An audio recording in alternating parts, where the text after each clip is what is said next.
সাবান বার আর লেবুর শক্তি নিয়ে এলো নতুন সার্ফ এক্সেল, যা চকলেট সসের মতো কঠিন দাগ তুলে ফেলে খুব সহজে। নতুন সার্ফ এক্সেল, দাগ থেকে দারুণ কিছু। বসুধা আইল্যান্ড, কুয়াকাটায় সাগর পাড়ে একমাত্র পরিকল্পিত নগরী।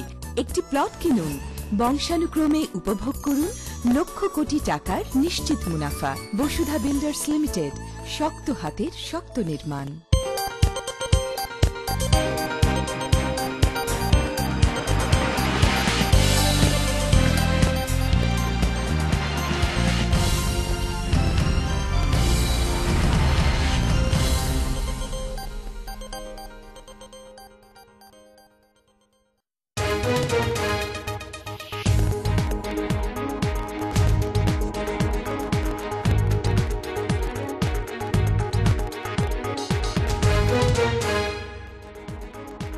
বাংলাদেশে আপনাদের সাথে আছে আমি খালেদ মহিউদ্দিন।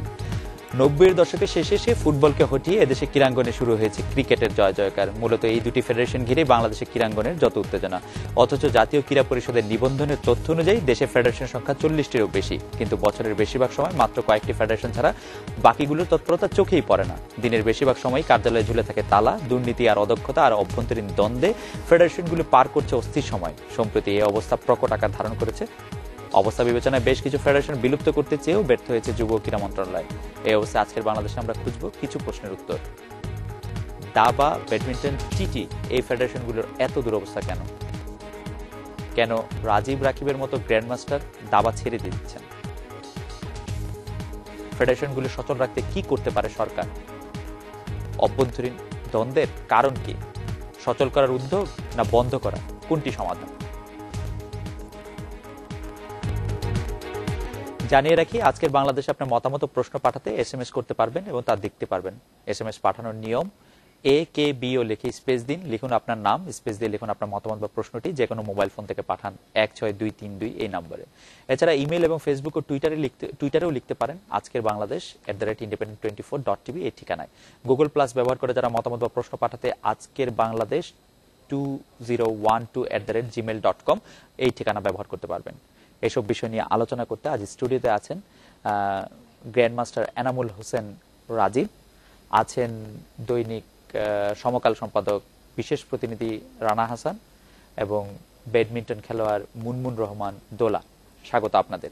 এছাড়া আমরা সরাসরি কথা বলবো চট্টগ্রাম থেকে সাবেক জাতীয় ভলিবল খেলোয়াড় ইসমাইল কুতুবি, সিলেট জেলা ক্রীড়া সংস্থার সহ সাধারণ সম্পাদক ফেরদৌস চৌধুরী রুহেল এবং রাজশাহী জেলা ক্রীড়া সংস্থার যুগ্ম সম্পাদক রইসুদ্দিন আহমেদ বাবুর সাথে।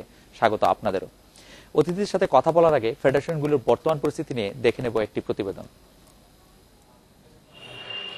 দেশের ফেডারেশনের সংখ্যা 40টিরও বেশি, কিন্তু বেশিরভাগ ফেডারেশনের অবস্থা এতটাই নাজুক যে দিনের অধিকাংশ সময়ই ঝুলে থাকে তালা। হকিতে নেই সেই জৌলুস। প্রিমিয়ার লিগ দীর্ঘদিন বন্ধ থাকার প্রতিবাদে সাবেক ও বর্তমান খেলোয়াড়রা মাঠে ঢুকে বন্ধ করে দিয়েছিল জাতীয় যুব হকির ফাইনাল। দাবা ফেডারেশনে চলছে একের পর এক নাটক। খেলোয়াড়রা বিভিন্ন দাবি দাওয়ায় তালা মেরে দেয় ফেডারেশনের কক্ষে, যার বিরুদ্ধে দুর্নীতির অভিযোগ ফেডারেশনের সেই সাধারণ সম্পাদক মুকাদ্দেস অবশ্য উল্টো কথাই বলে আসছেন। বর্তমানে দাবার সার্বিক অবস্থা বিগত কতগুলো টুর্নামেন্টের মাধ্যমেই আপনারা এটা দেখছেন যে কি সুন্দরভাবে দাবার ইতিহাসে প্রিমিয়ার ডিভিশন দাবা লিগ হলো, যার মাধ্যমে অনেক প্লেয়াররা খুব ভালো মানের টাকা পাইছে। দাবার ইতিহাসে এরকমভাবে ন্যাশনাল টুর্নামেন্ট জাঁকজমকপূর্ণভাবে বা প্লেয়াররা এত অ্যাপিয়ারেন্স ফি সহ পাইনি। আর ব্যাডমিন্টনের অবস্থা আরও নাজুক। গেটের সামনে তালা ঝুলিয়ে চুপিসারে চলছে ফেডারেশনের কাজ। গেল বছরের শেষে আন্তর্জাতিক ব্যাডমিন্টন সিরিজের 9টি ম্যাচে দেশীয় খেলোয়াড়দের রকাবার লজ্জায় ফেলে দেয় দেশের ভাবমূর্তি। বেরিয়ে পড়ে খেলোয়াড় ফেডারেশনের দ্বন্দ্ব। এতগুলো ফেডারেশন থাকা সত্ত্বেও 2012 লন্ডন অলিম্পিকের শুটিং আর আর্চারি ছাড়া কোনো ইভেন্টেই অংশ নিচ্ছে না বাংলাদেশ। বছরব্যাপী সরকার থেকে বার্ষিক ভাতা নিয়েও বসে থাকছে নিষ্ক্রিয়ভাবে। আর তাই অনেকবারই বেশ কিছু ফেডারেশনকে বিলুপ্ত করতে চেয়েও ব্যর্থ হয়েছে যুব ও ক্রীড়া মন্ত্রণালয়। সাম্প্রতিক সময়ে মাঠ বাণিজ্যিকভাবে ভাড়া দেওয়া নিয়েও বেঁধেছে লঙ্কাকাণ্ড। কমলাপুর বীরশ্রেষ্ঠ সিপাহী মোস্তফা কামাল স্টেডিয়াম আর ধানমন্ডি মহিলা ক্রীড়া কমপ্লেক্স ভাড়া দেওয়া হয়। মহিলা ক্রীড়া সংস্থা নির্বাচিত কমিটি ভেঙে দিয়ে অ্যাডহক কমিটিকে দায়িত্ব দেয়া নিয়ে দুই পক্ষের মুখোমুখি অবস্থান জাতীয় ক্রীড়াঙ্গনকে করেছে কুলসিত। Shamim Ahmed, independent news, Dhaka. জনাব রানা, আপনার কাছে আমি জানতে চাইবো যে আমরা দেশের ক্রীড়া অঙ্গনে যে পরিস্থিতিটি দেখছি, দুই একটি খেলা ছাড়া বাকি সবগুলো, এগুলোর আসল কারণ কি? বা আপনি কি একটু বলবেন যে মানে এগুলির জন্য সরকারের দায় দায়িত্ব কতটুকু এবং খেলোয়াড়দের দায় দায়িত্ব কতটুকু, বা কি কারণে এগুলি বিকাশ লাভ করছে না? ধন্যবাদ মহিউদ্দিন। আমার কাছে যেটা মনে হয়েছে যে সরকারের দায় দায়িত্বটার চেয়েও বড় হলো, যেটা আমার কাছে মনে হয়েছে আমাদের ক্রীড়া প্রশাসনে যারা থাকে তাদের ব্যর্থতাটাই আমার কাছে চোখে পড়ে বেশি। সেই ক্ষেত্রে আমি প্লেয়ারদের, খেলোয়াড়দের একটু দূরেই রাখতে চাচ্ছি। সুস্পষ্ট কারণগুলো যদি ব্যাখ্যা করতে বলা হয় তাহলে আপনাকে যেতে হবে যে সরকার আসলে স্পোর্টস নিয়ে কতটুকু কি ভাবছে। এটা আসলে তো স্পোর্টস তো দেশের বাইরে কিংবা অন্য কোনো কিছুর চেয়ে আলাদা কিছু না। এইখানে যখন এর প্রভাবটা পড়বে, দেশের সামগ্রিক অবস্থার একটা প্রভাব কিন্তু সরাসরি এইখানে এসে পড়বে, যেটা সবচেয়ে বলা যায় আর্থিক একটা অসঙ্গতি। তো আমরা তত্ত্বাবধায়ক সরকারের সময় দেখেছিলাম যে দেশের 29টা বেসরকারি ব্যাংকে এখানে একটা অর্থের প্রবাহ তৈরি করতে, তার মানে যেটা দেখা গেছে প্রত্যেকটা ফেডারেশনে আর্থিক যে অসঙ্গতিটা ছিল ওইটা কিছুটা হলেও সলভ হয়েছে। তার ফলে ওই মানে এর আগের সরকারের ঝিমিয়ে পড়া যে ক্রীড়াঙ্গন ছিল ওটা থেকে একটু উত্তরণ ঘটেছিল, কিন্তু আমরা দেখেছিলাম, আমার সাথে মনে হয় রাজীব দোলা দুজনই একমত হবে যে ওই তত্ত্বাবধায়ক সরকারের সময়কার ওই 29টা আর্থিক প্রতিষ্ঠানকে সরাসরি স্পোর্টসের সাথে যোগ করে দেওয়াতে, এই আর্থিক যোগানটা থাকাতে স্পোর্টসে একটা গতি এসেছিল। আমার মনে হয় বর্তমান সরকারের ক্রীড়া প্রশাসনের লোকজন ওই জায়গাটাকে থেকে একটা সহজ সুন্দর জায়গা থেকে হঠাৎ করে কেন সরে আসলো, এটা আমার কাছে প্রশ্ন আছে। মিডিয়ার দায়িত্বটা আপনি কিভাবে দেখছেন, যে মিডিয়া শুধু জনপ্রিয় খেলাগুলির পেছনে থাকে এবং মিডিয়া তখনই খবর করে অন্য খেলাগুলির ক্ষেত্রে, ব্যাডমিন্টনে যখন একটা বড় ধরনের অঘটন ঘটে, বড় ধরনের একটা কেলেঙ্কারি হয়, শুধু তখনই খবর হয় বা তখনই খবরগুলি গুরুত্ব পায়, এরকম একটি কথা আছে? আসলে হ্যাঁ, এটা আপনি বলতে পারেন। আমি যেহেতু একটি সংবাদপত্রের সাথে আছি গুরুত্বপূর্ণ দায়িত্বে, আমার কাছে মনে হয়েছে কথাটা ঠিক ওরকম না, অতটা ঢালাওভাবে যেভাবে বলা হয় ঠিক ততটা না। আপনি আজকের পত্রপত্রিকায় দেখেন যে আমাদের হালিম সাহেব গিনিস বুক অফ রেকর্ডসে যে তার নামটা উঠলো, গিনিস বুকে রেকর্ড উঠলে নাম ওঠে আর কি। হ্যাঁ, কেন তখন পত্রপত্রিকা এটা কিন্তু এটা আজকে যে নামটা উঠলো, এটা কিন্তু তার আগে কি হয়েছে, ওকে কিন্তু গ্রাম থেকে তুলে এনে এই মিডিয়ায় তুলে এনে আয়োজন করা সবকিছু কিন্তু মিডিয়ার মাধ্যমে হয়েছে। এখন আমি বলছি যে ওনাটা যতটা পারফরমেন্স ততটা কিন্তু খেলা না, মানে এটা কিন্তু কোনো প্রতিযোগিতা না। আমরা কিন্তু দেখেছি যে ফুটবল এবং ক্রিকেট ছাড়া, আপনি যেটি বলছিলেন সেটি ছাড়া সবগুলো খেলাই মিডিয়াতে দারুণভাবে উপেক্ষিত। আমরা এই বছর অলিম্পিক হবে, আমরা এই বছরও অনেকবার বলবো যে বাংলাদেশ এই পারফরমেন্স করলো না, এই পারফরমেন্স করলো না, এই পারফরমেন্স দেখাতেই পারলো না, খেলতেই গেল না, কিন্তু আমরা কিন্তু মিডিয়া আসলে খোঁজও রাখি না। মানে এইটি একটি মানে অভিযোগ আমাদের কাছে বারবার বিভিন্নভাবে ওঠে যে খেলাকে উৎসাহ দেওয়ার ক্ষেত্রে যে গণমাধ্যমের ভূমিকা সেটা আমরা সঠিকভাবে পালন করছি কিনা। হ্যাঁ, এটা হতে পারে। আপনি নিজেও যেহেতু সাংবাদিকতার সাথেও আছেন, আপনি বুঝবেন যে আসলে জিনিসটা হয়, এটা তো আমাদের পত্রিকাটা একটা একদম মানে ডেইলি প্রোডাক্ট, প্রতিদিন নতুন একটা কিছু দিতে হচ্ছে, সেইখানে একটা কম্পিটিশনের ব্যাপার আছে। তার মানে আমি বলছি না যে দেশের সবকিছু ভুলে যেয়ে আমাকে ওটা করতে হবে।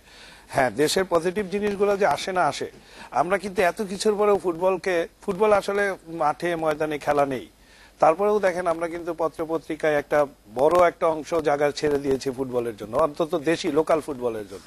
আপনি নিশ্চয়ই এটা খেয়াল করেছেন, ফুটবলের যেই খেলা আজকে মাঠে ময়দানে আছে ওই খেলা অন্তত অনুযায়ী কিন্তু একটা রিপোর্ট, এত বড় রিপোর্ট হয় না।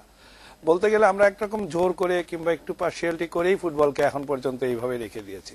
কিন্তু কতদিন আপনাকে ক্যারিশমেটিক কোনো কিছু দেখাতে হবে, আমাকে মুন্নার মতন কিছু প্লেয়ার লাগবে, আমাকে আলফাজের খেলা এখনো দেখতে হবে কেন, আমাকে কেন, আমার কোনো খেলাতেই কিন্তু আমার নাই। এই আমার পাশে রাজীব বসে আছেন না, আপনারা দেখেন এই যে দাবার, যে আমি একটা ভালো খবর দিব, ওরা 2-3 জন গ্র্যান্ড মাস্টার আছে গত 2 বছর ধরে বোর্ডে নাই, দাবার বোর্ডে নাই। আমরা আবার আসি না ভাই আপনার কাছে। আমি একটু এনামুল হোসেন রাজীবের কাছে জানতে চাইবো যে আপনি বাংলাদেশের সেরা দাবা খেলোয়াড়দের একজন, আপনি অনেক দিন ধরে দাবায় অদৃশ্য, কি কারণ? কারণটা বোধহয় এখন সবারই জানা, যে এখনকার বর্তমান যে কমিটি আছেন তাদেরকে আমি সম্পূর্ণরূপে অযোগ্য মনে করি, এবং আমরা দাবাতে একটা ইন্টারন্যাশনাল একটা মানে মেইন স্ট্রিমে চলে এসেছিলাম। তো সেখানে এই সময়টাতে এমন একজন কর্মকর্তাকে দেয়া হয়েছে যে কিনা মানে দাবা সম্পর্কে তার কোনো অভিজ্ঞতা নেই, তার কোনো আইডিয়া নেই, ধারণা নেই, কিছুই নেই। তো তার পক্ষে তো দাবা উন্নত করা সম্ভবই না, এবং আমরা যেটা আশঙ্কা করেছিলাম যে ধ্বংসের পথেই যাচ্ছে। তো সে কারণে আমি আপনি আরেকটু বিস্তারিত বলবেন যে কমিটি কিভাবে খেলোয়াড়দের ধ্বংস করে বা ধ্বংসের পথে নিয়ে যায়? খেলোয়াড়দেরকে না, মানে দাবা খেলাটাকে, মানে দাবা খেলা এগিয়ে নেওয়ার জন্য যে পদক্ষেপগুলো নেওয়া দরকার সে সম্পর্কে তাদের কোনো ধারণাই নেই। নিতে পারবে সেটা তো পরে, যে কি পদক্ষেপ নেওয়া উচিত দাবাকে এগিয়ে নেওয়ার জন্য সে সম্পর্কে তাদের বিন্দুমাত্র কোনো ধারণা নেই। এবং মানে আমরা প্রথমেই সেটা আশঙ্কা করেছিলাম, এবং তারা লাস্ট 2 ইয়ার্সে সেটা প্রমাণ করে দিয়েছেন। আমাদেরকে যদি ভুল প্রমাণিত করতে পারতো আমরা খুশি হতাম আসলে, কিন্তু লাস্ট 2 ইয়ার্সে তারা প্রমাণ করে দিয়েছে যে তাদের দাবা সম্পর্কে কোনো ধারণাই নেই। দাবার সম্পর্কে আমি একটু স্পেসিফিক হতে চাচ্ছিলাম যে ধরেন গ্র্যান্ড মাস্টার রাজীবের সাথে কমিটির একজনের দ্বন্দ্ব আপনি এটি পরিষ্কার করেছেন, বিভিন্ন সময় বিভিন্ন মিডিয়াতে ব্যাপারটি এসেছে, কিন্তু আপনি নিজেকে দাবা থেকে প্রত্যাহার করাটা অনেকটা দুষ্কৃতিকারীর উপরে বা চোরের উপর রাগ করে মাটিতে ভাত খাওয়ার মতো না? এটা আসলে ঠিক আপনার নিজেরও তো দায়িত্ব আছে যে বাংলাদেশকে এগিয়ে নিয়ে যাওয়ার, আপনি বাংলাদেশের সেরা খেলোয়াড়দের একজন। আমি এই মোমেন্টে যে আমি খেলছি না এটাকে আমি আমার দায়িত্বের অংশ হিসেবেই মনে করি। আচ্ছা, আমি বাংলাদেশের দাবা এগিয়ে যাক, শুধু আমি আমার পার্সোনালি আমি এগিয়ে যাব এটা আমি কখনোই চাইনি। আমি সবসময় চেয়েছি যে আমাদের বাংলাদেশের দাবা সামনে এগিয়ে যাক, এবং দাবা একটা ভালো একটা পজিশনে ছিল। তো যখন আমি দেখলাম যে এদের আন্ডারে থাকলে দাবা ধ্বংস হয়ে যাবে, সেখানে সেই অবস্থাতে আমার পক্ষে এখানে পার্টিসিপেট করা সম্ভব হয়নি। এর আগ পর্যন্ত আমি কিন্তু বাংলাদেশকে যে কোনো সব ইভেন্টে আমি রিপ্রেজেন্ট করেছি, এবং আমি এখনো ভবিষ্যতেও করার ইচ্ছা রাখি। কিন্তু আপনারা দেখেন যে লাস্ট 2 ইয়ার্সে দাবা ফেডারেশন কোনো আন্তর্জাতিক মানে বড় টুর্নামেন্ট আয়োজন করতে পারে। আমি যদি বলতাম যে আমি খেলবো, খেলার মতো টুর্নামেন্ট তারা করতে পারেনি।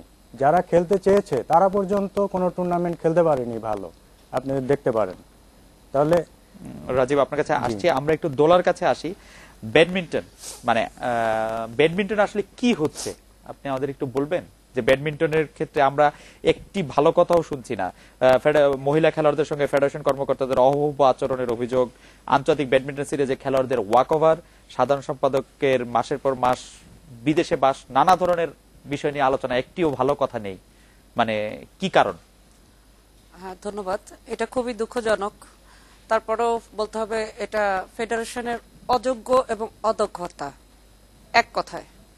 এবং আমাদের সেক্রেটারি মাহবুব ভাই, উনি 2 বছরের মধ্যে 1.5 বছরই ওনার ওয়াইফের ট্রিটমেন্টের কারণে দেশের বাইরে ছিলেন। উনি একজন বিসিএস ক্যাডার কর্মকর্তা। তো উনি একজন কর্মকর্তা হিসেবে কিভাবে এত অদক্ষ হতে পারে এটা আমার জানা ছিল না, যে উনি এত ভালো একজন প্লেয়ার ছিলেন। বাট উনি ফেডারেশনের দায়িত্বটা যখন নিবেন, আমার মতে যখন আমি কোনো কিছুর দায়িত্ব নিব সেটা রক্ষা করার ক্ষমতা, ক্যাপাসিটি আমার থাকতে হবে।